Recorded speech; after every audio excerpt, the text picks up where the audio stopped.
Letshele.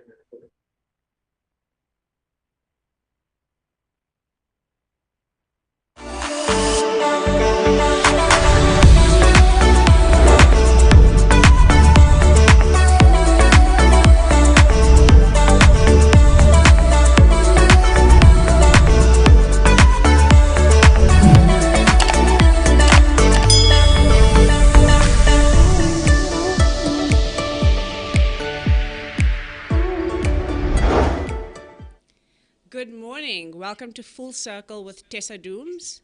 My name is Tessa Dooms, and today we're going to be joined by studio guests and somebody coming in on the Zoom platform, and we're going to be talking about voting. So I know there's no election around the corner, and you're probably wondering, why are we talking about voting? But we're talking actually not just about voting, but changing voting. We're talking about what we call electoral reform. And so in between elections, and probably for the first time since our democracy started, we get an opportunity to think about how we vote and what happens to our vote after we vote. And this process, a process of electoral reform, is a process of changing our voting so that not only our vote is more effective, but our democracy is more effective. And so this is our Full Circle show today with the Inside Show and Rivonia Circle. And I've got two guests with me today. So in the studio, I have with me Neeshan Bolton, and he's from the Defend Our Democracy campaign. And then on the screen with us, we have Letlhogonolo from My Vote Counts. And she'll also be talking to us from Cape Town. And we'll really just have a good discussion about where we are in terms of our voting system in South Africa today, but more importantly, how could we change our voting system to make our vote more impactful and our democracy better? So welcome. So maybe, Neeshan, I can start with you. You can just introduce yourself. Let us know what you do when you're not here with us. No, thank you very much. I work full-time for the Ahmed Kathrada Foundation as the executive director. And that's really my full-time occupation now. A former teacher by training, a public servant in Gauteng, and now full-time in the Kathrada Foundation from 2008. Great. And then tell us a little bit about the Defend Our Democracy campaign. The Defend Our Democracy campaign is a campaign that came about last year, essentially rallying together the widest range of South Africans to speak out against what we saw at the time was a big threat to our democracy posed by the former president and his defiance of the Constitutional Court, as well as threats of violence and intimidation of the judiciary. And we thought it was important to rally South Africans around a broad theme of defending our democracy. And in the process of that, I think began to understand that defending our democracy was not only about defending it from one individual, but from a whole range of threats in society that we are now beginning to identify and bring together all of those who share common interests to find ways of defending this democracy from threats, whether it is at a local, provincial, or national level. Thanks. Great. So before we bring Letlhogonolo in, when we talk about electoral reform, what does that mean? Essentially, what it means today is that the system that guides the way in which we do our voting from 1994 needs to change. I didn't know that what we have in our constitution is that it's an electoral system that is regarded as transitional. It's something I only came to discover in the last few weeks. But because it's transitional, there should have been work done in Parliament to change it. Because our electoral system, if your listeners will recall, Chris Hani died in 1993. The negotiations was going on, and almost overnight, a decision was made to have these elections on the 27th of April the next year. And didn't leave much time to then deliberate on the kinds of electoral system.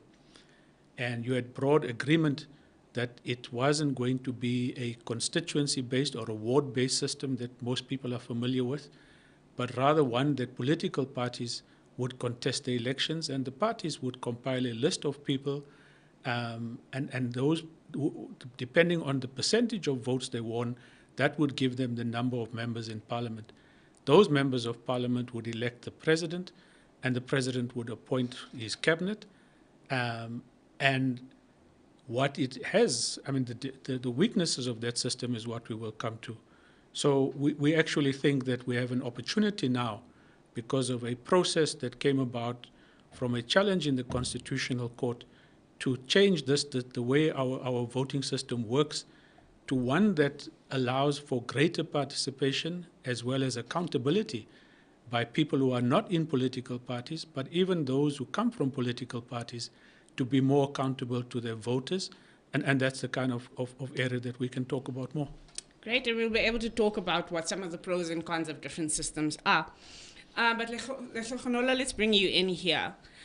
So just to introduce yourself and the work of My Vote Counts.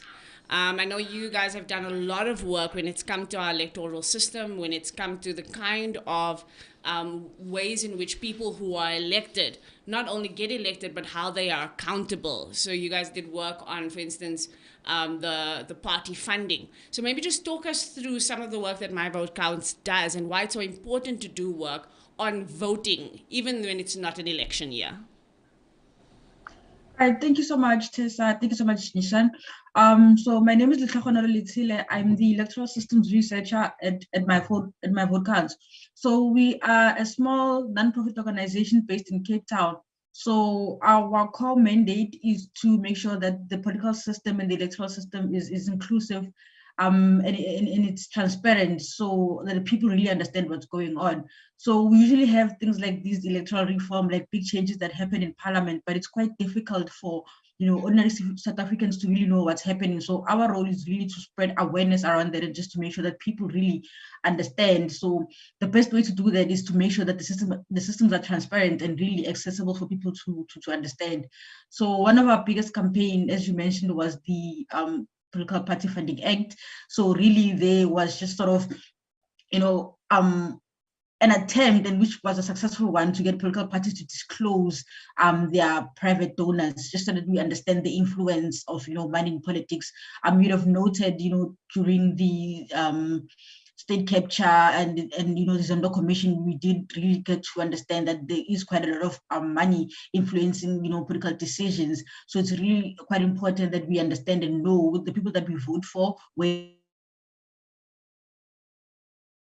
the money comes from, and if possible, try and limit that type of influence, because it can really have really bad consequences for our governance. So this was one of the great successes of the work of My Vote Counts. We also currently working around electoral reform, just also spreading awareness so that people understand that there's this big change that's coming, and that people really need to be informed, so that it really makes a difference when they vote, because they'll be knowing that the system has changed and this is how we vote now.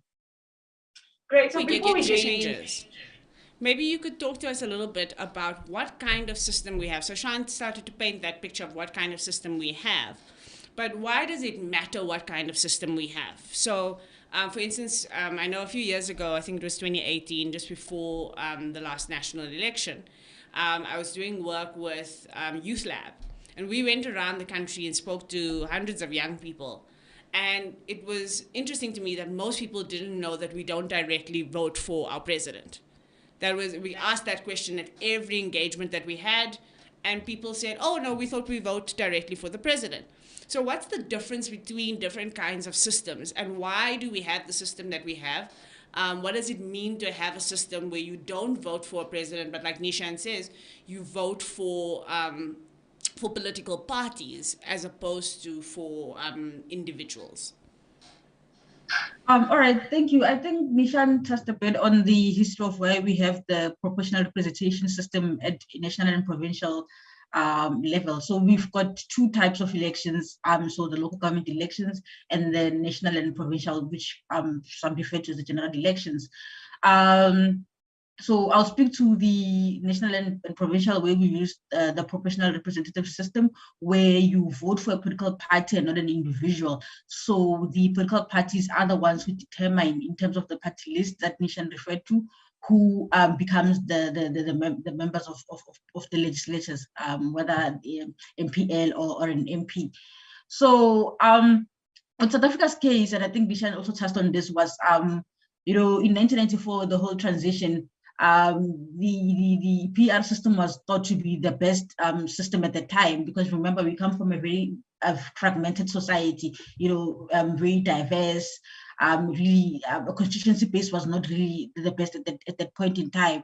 So we needed something that was quite simple. That's something that was going to be easily going to unify people. So if you think about the PR system, it's very easy to get a small party to come into parliament, because you would need probably, let's say 45,000 votes give you a seat in parliament. So we end up having quite a lot of parties, which is, I know people say this is a bad thing, but to an extent it can be a good thing in a sense that we have diverse views, coming into parliament, and minority groups are also represented. So you've got a smaller society, a bigger society, they are, or bigger community, bigger pardon, they are represented through that system. So what happens is that you vote for a political party, and then they make it into parliament if they receive the threshold of the vote. So you do not directly vote for a person, like in other countries, or like you're saying in your intro. But it was thought to be the best system at the time. But we've had accountability challenges with the system, in a sense that now, because you voted for a political party, when you have issues of service delivery and issues of accountability, there's really no one that you can pinpoint and say, this is what's happening, this is your fault, because you voted for a party, and a party is the only one that has that power to recall that person, and we do not have that mechanism with this system. So we're seeing these challenges as the years go by, and hence there has been this push for electoral reform. It's a push because of the change in the political system. It's a change in the political culture. It's a change in the social political issues. So these changes also need to be reflected in the way we vote. So it's not really something that you just wake up and say, we need to vote differently, but we are really pushed by the circumstances, because now accountability is a huge challenge. We have issues of, leadership, lack of leadership, state capture that we see. So hence there's just quite that need for electoral reform at this juncture. Great. What we're sitting with here is a system that Letlhogonolo is saying to us is, we are voting for parties, and then parties make all the decisions after that.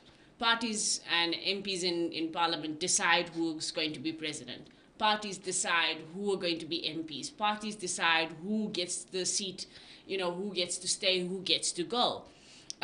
What are some of the dangers with that? What does a lack of accountability look like in the system that we have right now? Why is it so difficult to keep the people who we have elected accountable and make sure that they do the right things in a system like ours? So before I come to your question, let me just also say why this is important. In the last national elections and even the local government elections, more people who were eligible to take part in these elections chose not to take part. Up to about 18 million South Africans didn't take part at all, who could have voted. In fact, if you take the number of people who didn't vote, had they voted as a bloc, they would have become the ruling party. The biggest party, yeah. That's true. And that doesn't even include people who didn't register. Yes. But what this says is that the system is not working for people who are meant to be taking part. And it's not working because the clearest example of this, you had the president going to Citibank last week. And the part of the visit the day before, you have the Minister of Public Enterprises walking at a clinic, at one of the newly built clinics in Citibank, where sewage was just flowing through the entire building. And the sewage comes from a pipe of rainwater. And people in that area have been living with this for over 2 years. The institution itself. The minister had to call the CEO of Rainwater, and it's all televised, to say, here's a problem, this thing needs to be fixed. Now, where I stay, when there's a power outage, the ward councillor is there immediately. He comes out with some statement or some voice message. Here's the problem, this is what we're doing, this is what I know. And if you take the Citibank problem, had there been a parliamentarian that was responsible for that area, that person would have done what our local ward councillor does, would have been championing that issues, would have known on whose door to knock. But because our system means that nobody is really accountable in that area for the failures of governance or even for the successes of government, people are in the dark. You actually don't know on whose doors to knock. And the result is that anger then flows into the streets. And for me, that's one of the big reasons why we have to change the system. We need a system that allows you as a voter to be able to know who your representative is, know also what they can and can't do, but they are the first point of call for issues that affect that particular constituency. And it's as simple as that. Yeah, I mean, I think it was interesting also with the local government elections last year.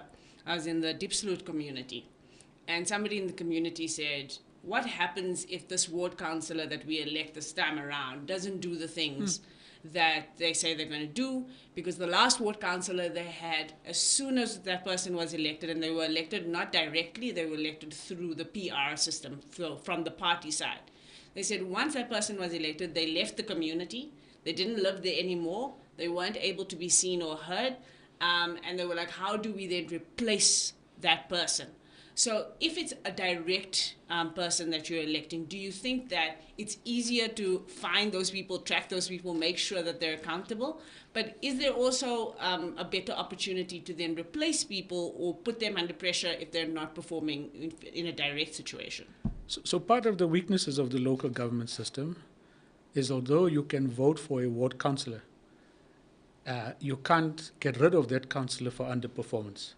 There is no recall mechanism. If you take one of the people who were working on the report that the portfolio committee is dealing with, they have recommended some kind of recall system that must be built into this. And it works in a number of areas. It can be manipulated, however, but I think it is a powerful instrument in the hands of voters, and it's easy to do. If you say 50% plus one of registered voters in that ward need to sign some kind of petition calling for removal, and if it comes within midterm of that period of the elections, then it's not something that can be applied by people who have lost the elections the day after the election.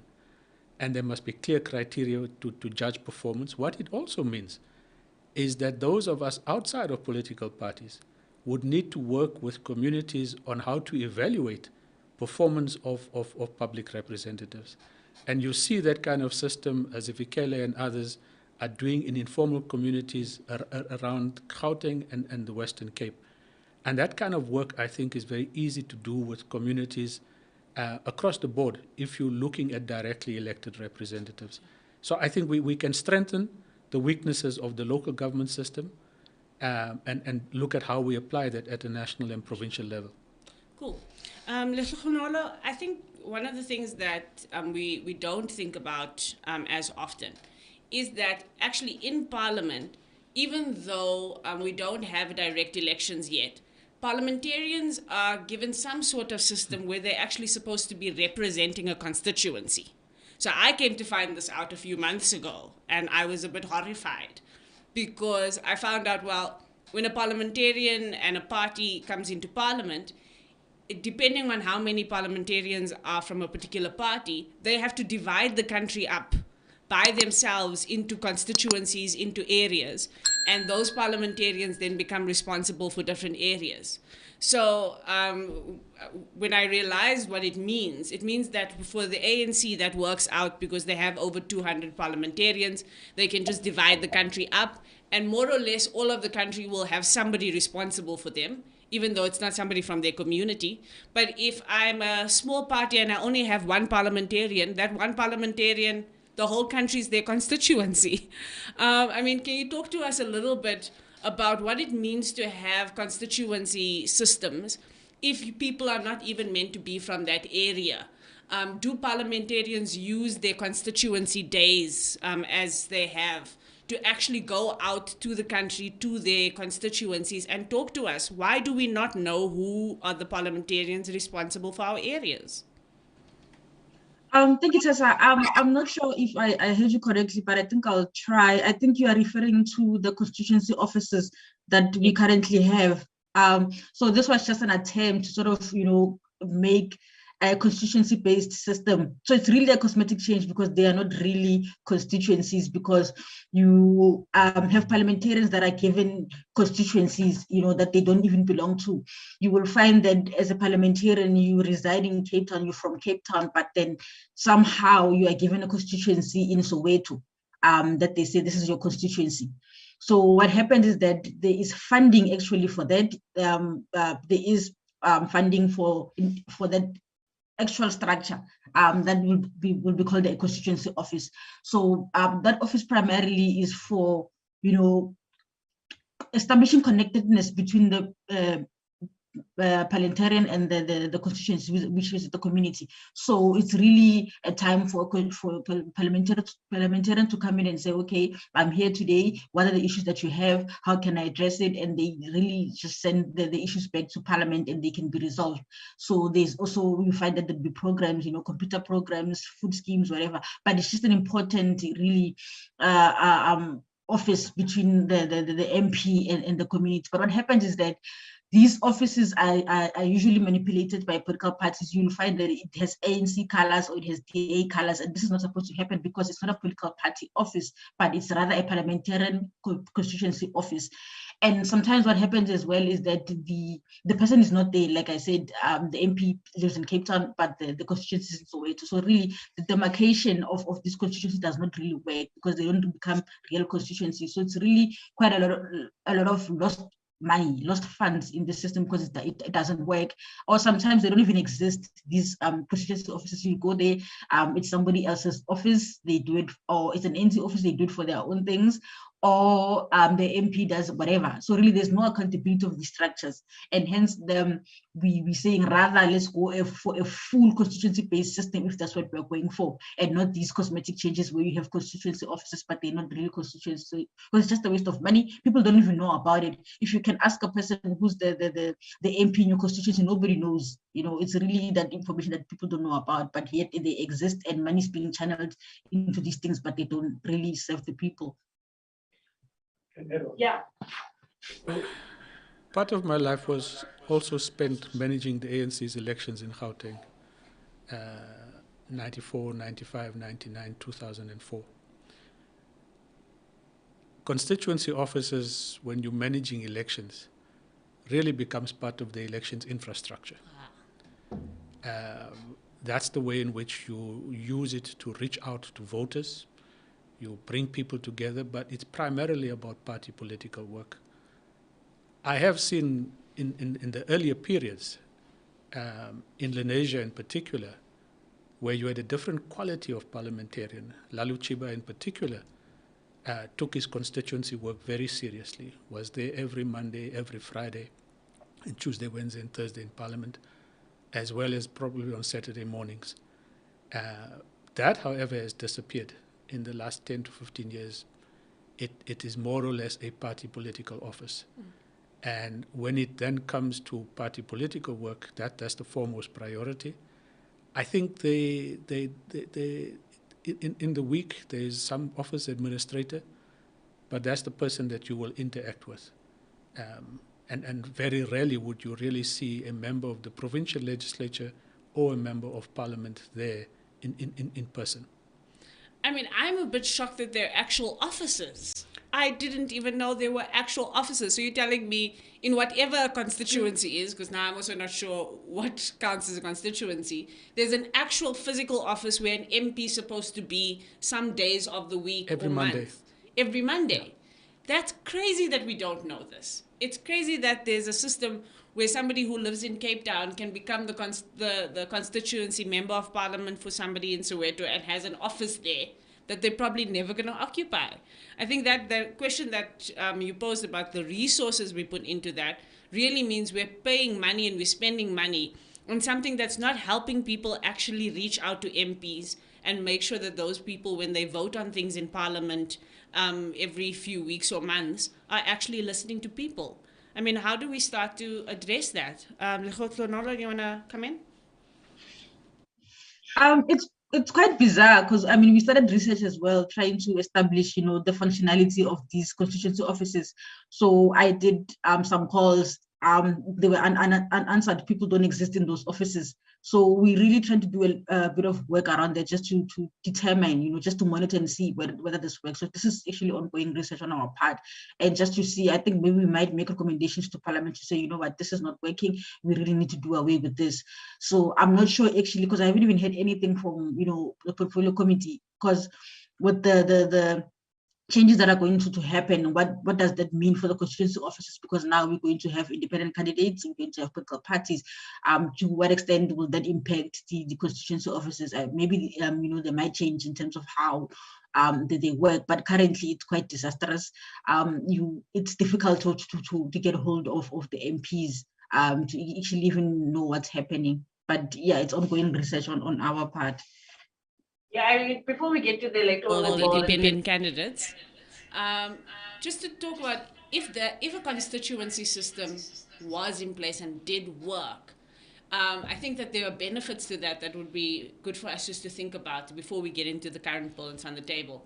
So my mind goes to a few weeks ago in the United Kingdom, where Boris Johnson resigned. Now in South Africa, we've had 2 presidents resign, but both of them resigned because they got pressure from their party, not because they got pressure from members of parliament particularly. And in the UK scenario, it seems that we had, or at least they had, members of parliament who were getting direct pressure from the constituencies or the communities that elected them, because the constituency is just a community. So the community that elected them were calling them and writing to them and putting them under pressure, saying, the next time we need to vote, we're going to vote you out if you don't put pressure on the prime minister to resign. Is that the kind of thing that we could get if you have that, that almost like what you're saying with your ward councillor, somebody who's present and there and that you can talk to in parliament as well? I think that's the ideal. I think the strength of what you have in the UK is that political parties, even if the member in that constituency belongs to that party, the party still has to win the support of that parliamentarian for a particular position. Whereas what you have now is that if you are a member of a political party and the party has a view and you or your constituency has a different view, it doesn't matter. So long as the caucus of that party has a view, which will most likely be what the officials of that party wants it to be, you can't disagree. And therefore, the voices of voters or people in the constituency doesn't really matter.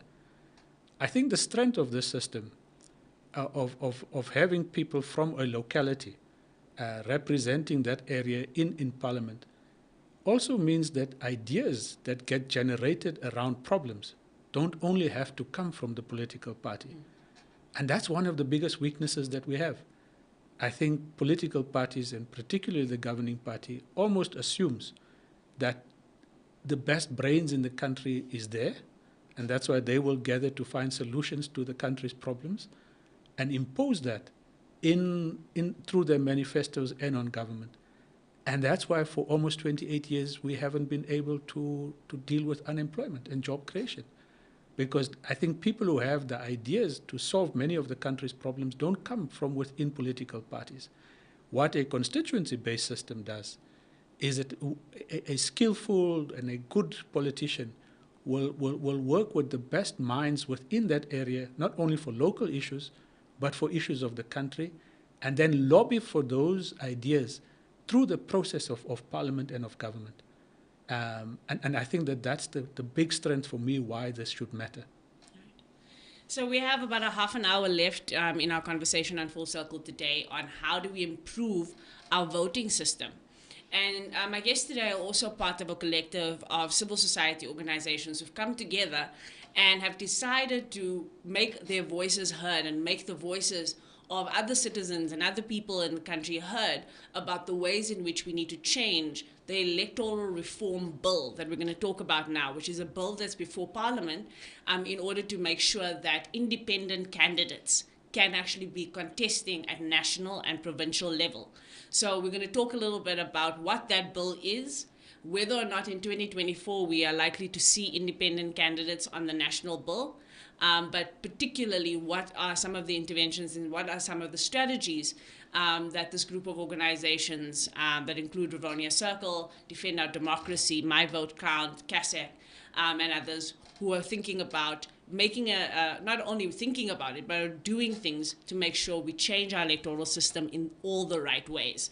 So we're going to start that part of the conversation now and talk about the next few months and the way forward. How are we going to practically change the way we vote? So maybe Neeshan, you can take us to the process of getting to an electoral reform bill that includes independent candidates.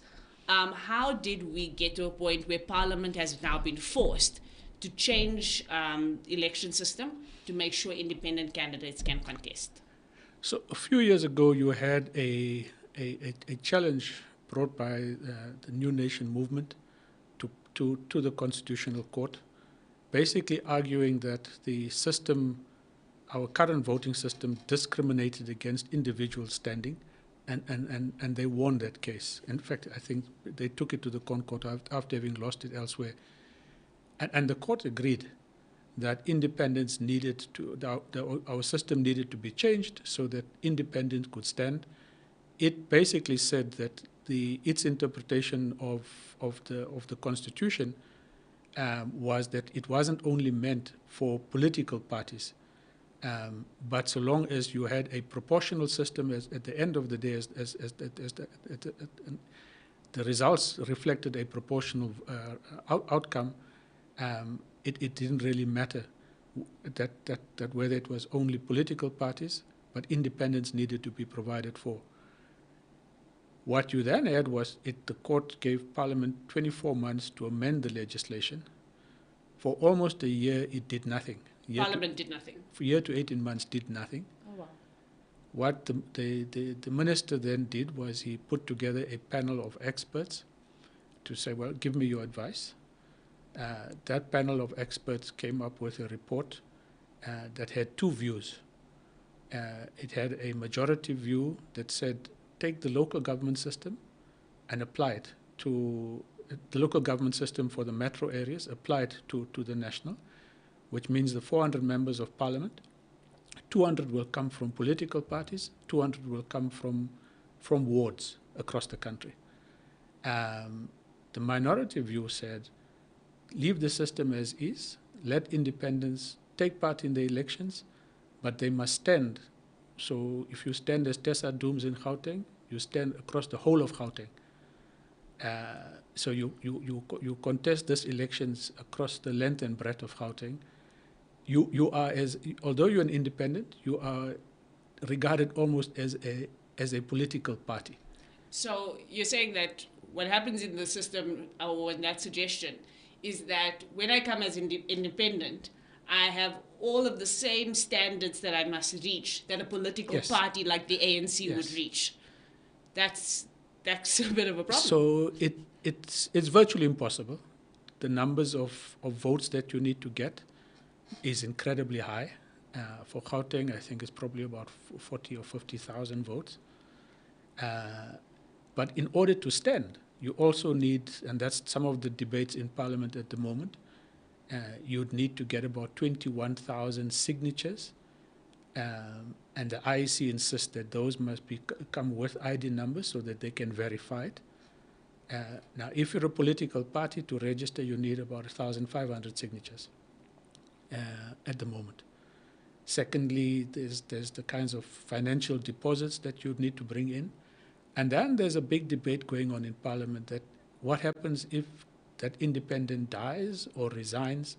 How does he or she get replaced?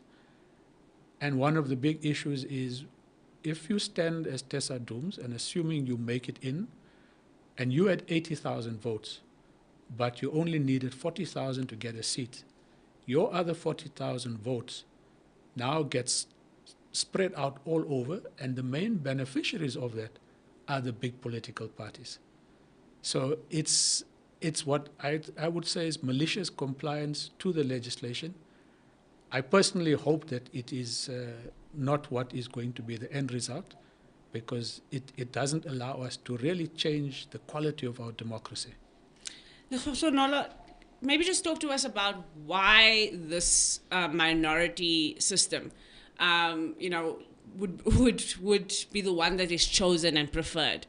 Why do you think Parliament is going with the minority view that came from that ministerial task team? And it seems to be a view that, based on the kind of criteria, based on the ways in which almost a David and Goliath battle can get set up between an independent individual and a party, why would we put ourselves in that kind of situation? What do you think the legislature is thinking, and what's pushing them in that direction? Thanks, Tessa. I mean, there are many different reasons. Neeshan said, there was a whole year where nothing happened. And then around February, we had that MEC, and then they also could not get to a decision, and hence we had two reports, in the sense that we had a recommendation that we change the system completely, or the other option, which was the minority changes. So it goes to show that there was quite a lot of contestation there in terms of deciding what works.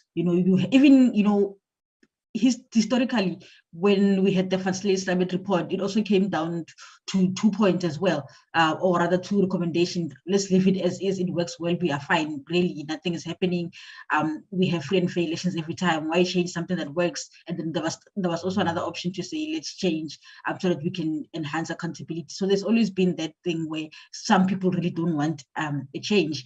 So the minister introduced what we call the executive bill, because it was introduced by the minister himself. So it was not even introduced by Parliament. Probably, maybe if it was a parliamentary bill, it would have been different. Who knows? But then it came from him. And then the thing is that how it happened is that when the bill was introduced, it was already introduced based on the minority report. So it came complete as a bill. But because we had access to the MEC report, we could see that, this actually looks like the minority report. So it was at that stage. But now the issue, when it was kind of debated in the portfolio committee, there was already consensus around that minority issue. There was no party saying, no, we really don't like this. No, we expected opposition to say, but no, let's rather use this opportunity to change the electoral system, because I really want to say that the Concord judgment did not say that change the electoral system completely or go this way, but it was just to say, Parliament, here is a task for you. You need to change the electoral system to accommodate independent candidates. So it really depends on how you go about it, but just make sure independent candidates are there to contest and freely and equally as political parties. So really, it was the prerogative of that parliamentary process. But in the portfolio committee, they were quite happy with the minority report, which became the bill, which has been debated since January. But then, if you really want to be critical about it, you can see who stands to benefit with the minority report that we have, because these are mere changes to the system. You're just including independent candidates there. Here you go. You said you wanted to contest, but really there is no fairness. It's not going to lead to the proportionality that the Constitution demands, because now you are just simply putting them there. It's really unfair to expect one person to have a constituency as big as Gauteng to really be able to manage to contest. Really, the voters are really not going to connect, and also as an individual, it's going to be quite difficult. So I don't think really it was in the best interest of independent candidates to really have the system designed this way. Really, it would have been better to use the second option, because it's used elsewhere, and I don't think we would be having issues such as deciding how can the Gauteng be a region or be a constituency. We could use the same demarcations or just use examples from other countries across the world, but really we decided to put ourselves in the corner, and now we have issues where what happens when a person dies, the cooling off periods. We have really the issues of how much should independent candidates pay, the number of signatures, why is it different from the political parties? But if they had the same amount of seats, the competition would be fair, and really that's what has happened.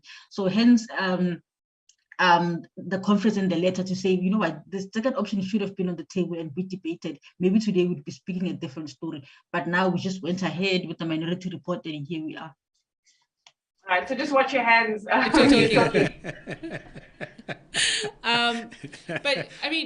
you're right that we had the option, as Neeshan said, of just taking what we do at local government level and doing it at national level and provincial level. Because at local government level, essentially, if I'm standing as an independent candidate, I'm going one-on-one with another direct candidate. Even if that person comes from a party, we are contesting as individuals. I'm not contesting against the whole of a party for an entire big municipality or area. So I think you're right. We've put ourselves into a little bit of a corner, but it's a corner I think that does benefit political parties, because it does create the sense that a political party with a much bigger infrastructure, much bigger budget, a much bigger reach might actually even have an advantage if we're talking about an independent candidate only needing 21,000 votes, while a political party needs much less, even though they have more people already. It definitely seems like an unequal system. So tell us a bit about the process that the organizations that have come together to try and change the way this bill is structured at the moment. What's that process like? What is the call to action around this electoral reform bill to get it to be a more fair bill? Oh, that for me.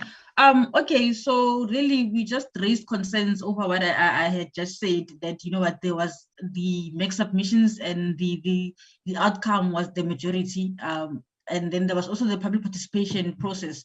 In January, I think it was around March, Parliament opened up public participation for people to really engage on this. But still, at that time as well, you had people saying, let's go for the majority. So you've got two accounts where people are in favor of the majority report, but the parliament process still went ahead with the minority report. So now we've got that issue where the portfolio committee completely ignored what people were saying. So now the issue is that we are running out of time. Parliament already has requested an extension to the process. I mean, it was supposed to be complete by the 10th of June this year, but that's when actually the extension was granted. So we're still a bit far from that. But if you attend the portfolio committees, you'd see that there's actually a bit of process going on, progress, and their own deadline is September. So now we've got this tight deadline, but we still have a bill that's really, we feel it's unconstitutional. It's unconstitutional because it's based on a minority report, and there have been instances where we have said that it's based on a minority report. The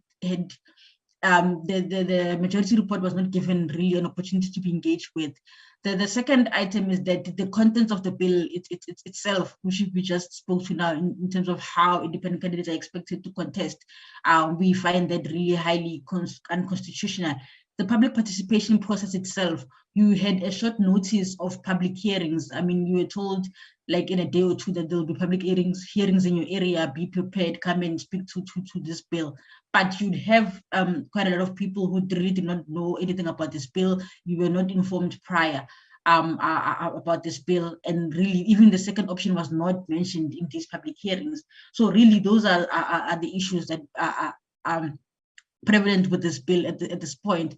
And now you've got this pressure of an upcoming 2024 general election. So what happens now? Do we really let Parliament sign a bill that we feel is unconstitutional because we've got pressure for an election? So really what happens? So what will be the quality of those elections if this happens?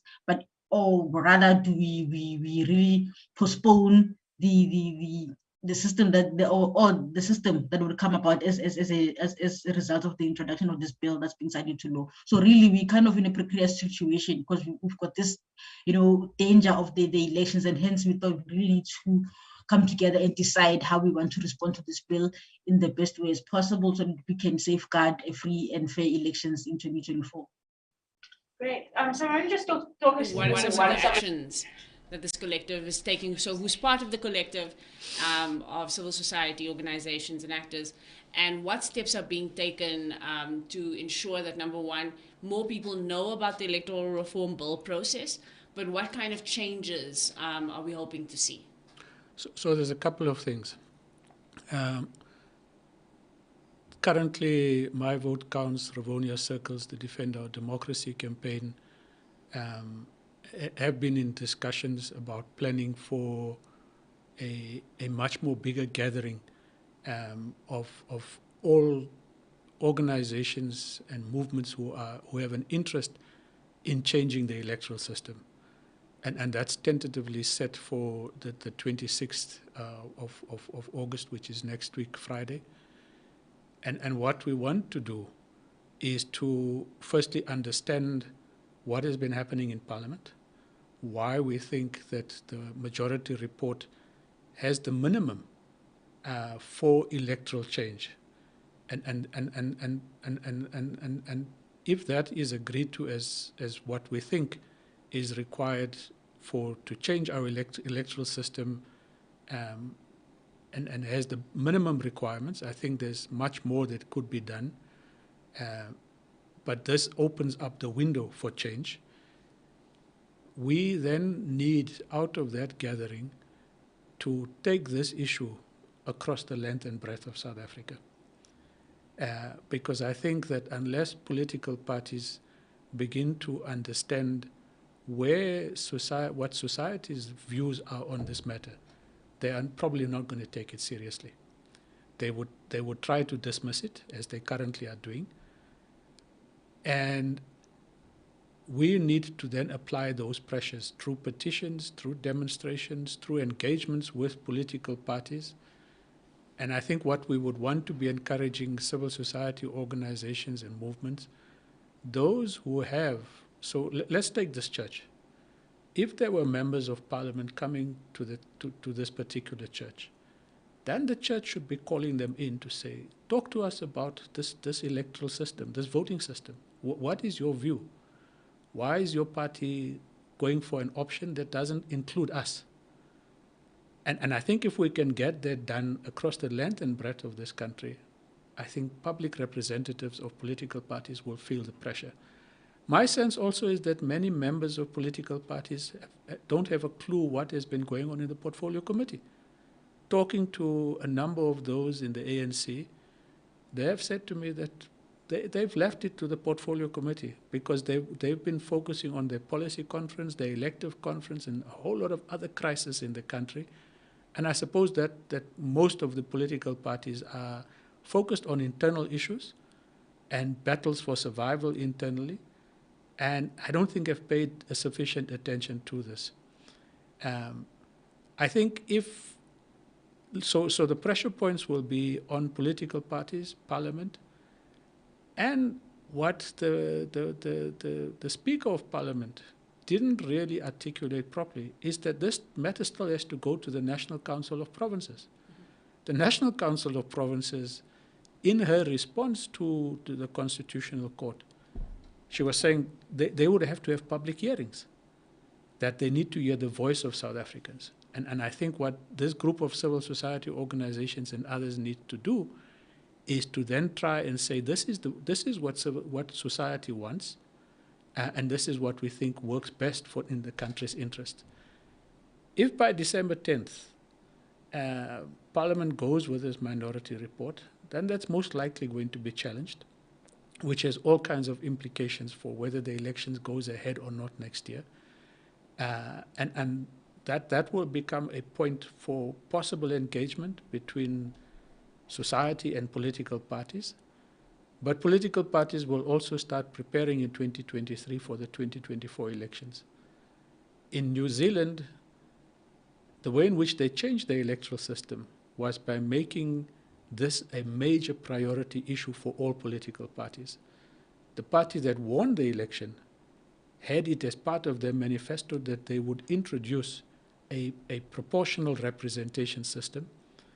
And even when they won, they were reluctant. They were initially reluctant to do it. And it took voter pressure again to remind them of that commitment. And eventually they changed the system. For me, this is a point in time where I think we can start talking politics in this country beyond political parties and party interests. I think to conclude, we are at a point where people are cynical about politics, whereas they should be cynical about political parties. Politics today is the price of petrol. It's the price of bread. And I think unless we make that link between why we need to change the system and how it relates to the day-to-day issues that we're all experiencing, then we would be leaving this system to be changed only by political parties, and they're unlikely to change it if it doesn't suit their own interests. I mean, because we know there's a saying that says turkeys don't vote for Christmas. And so political parties are not likely to vote for anything that they think will make sure that there's more competition against them, that independent candidates and communities can put forward their own candidates that can potentially, stand up against political parties and take some of their votes. Letlhogonolo, maybe just as a closing set of remarks, from your side, what do you think as a citizen in the country, as somebody in a community, why should I fight for this? Why should I fight for independent candidates to be able to stand in a way that makes sure it's fair? And what can I start doing today to make sure that we have an electoral system that is more fair, that is more inclusive? I mean, that's our fight. I mean, you said the turkeys are not going to vote for Christmas. So really, that's where we come in, because we're not going to expect parliamentarians to really, ensure that independent candidates contest fairly. So hence, we need to really rally around the second option, to say why was this not engaged with in the first place. Parliament needs to be accountable for that. But in the meantime, we really need to be putting pressure and really understanding the bill and how it came about and what it really means. Because now, I mean, this is a major change in the electoral system. So come 2024, you're going to be voted differently. When you walk into the voting station, there'll be different ballots and, all sort of things. So it's really, really important that we understand the change and what it means so that we can vote correctly, because you have a big chance where if people are not informed about this big change, people are just going to vote the same way, and not because they are ignorant, but because they really did not receive the information that they were supposed to receive. So I think it's upon us to really make sure that people know what's happening. Let's fight for space in the media. Let's fight for space in the community so that people know about this important thing. It's quite strange because, I mean, this is so important, but yet it really hasn't reached that level where people really speak about, like in the communities at the shop and so forth. So really there's something missing, I think, from us as well, civil society and people who really know about this important change. Let's try as much as we can for people to really know that there's this big change that's coming, that's going to affect their lives in a massive way. So thanks. Closing statement. One of the things you said was that people are losing faith in our democracy and they're losing faith in political parties. But you made the point that we can lose faith in parties and we can lose faith in political actors, but we can't disengage from politics because the political is personal, How you vote and who you vote for determines things about your daily life, determines how much your petrol is going to cost, whether your environment is safe, whether crime is reduced. Again, how do we encourage people to get involved with politics, even if they don't want to get involved in political parties? And what does the way we vote mean for how we can get involved afterwards in this country? No, I think that is incredibly important. I think the first thing that we all have to do is to understand why politics matter. And we really have to work hard to get people to accept and understand why politics matters and how it impacts just on every issue that we have to deal with. And if politics matter, then the quality of people who represent people in the institutions of government matters. If you have good politicians, you have good legislation, you have good policies, but you might also have good government. And the only way in which you end up with good politicians is by a system that allows you to put the best possible forward for elections and then to hold them accountable on what they are meant to be doing. Now that's linked obviously to people being active. And I've been saying to people that in a number of areas, it is as simple as saying the people in the street stop complaining about the street lights, but get together, find out who's responsible for fixing that street light in the municipality. then go and engage that official. Find out who it is, bring them there, get them to commit to fixing your streetlights. Because sometimes we become so powerless in all of the 101 crises that this country is in that we think we can't do anything about the basics. And my view is that we can do stuff around the basics. And if we win on those basics, we can win on bigger issues. But it requires that we become involved, we become aware of what's going on, and then we move beyond just making comments on social media only, but to taking some forms of action where it is required. Well, thank you. I think that brings us to the end of this conversation. Sometimes on Full Circle, we're going to be intentionally bringing you topics that explain the governance system and the political system that we have. And I think today was an important one, both to explain what the electoral system is, but to also talk about a need for change, a need for electoral system that is more fair, that is more inclusive, but most importantly, that is more accountable, so that the people who we vote for can actually come back and tell us what they've done. And if they haven't done it right, we can then put pressure on them to do better. In a few of the conversations we've had at the Rivonia Circle in our democracy builder process, we've had so many people say to us they don't feel like their vote matters anymore. A young man in Durban actually said, "This is we in this country, we get the vote, but somebody else gets the democracy." And I think we really must change that. We must make sure that our democracy matters, that we get the vote, but we also get to be powerful beyond the vote. And I think the last point that Sean made about saying we can't just be powerless, we must find ways to get involved, means that even when it comes to the electoral system and the system that we use to vote, there's an opportunity for us to make sure it's the one that we want and the one that's going to work for us. So I think for this campaign around electoral reform, please do follow on social media the organizations that are involved with this, the Defend Our Democracy campaign, My Vote Counts, the Rivonia Circle, CASAC. These organizations are putting up information about the convenings. Next week there'll be a gathering, and there'll be more campaigns that come in the next few months that you can get involved with if you want to improve the way we vote and the kind of democracy we have. Until next time on Full Circle, I'm Tessa Dooms. Please keep contesting power in our constitution and in our democracy.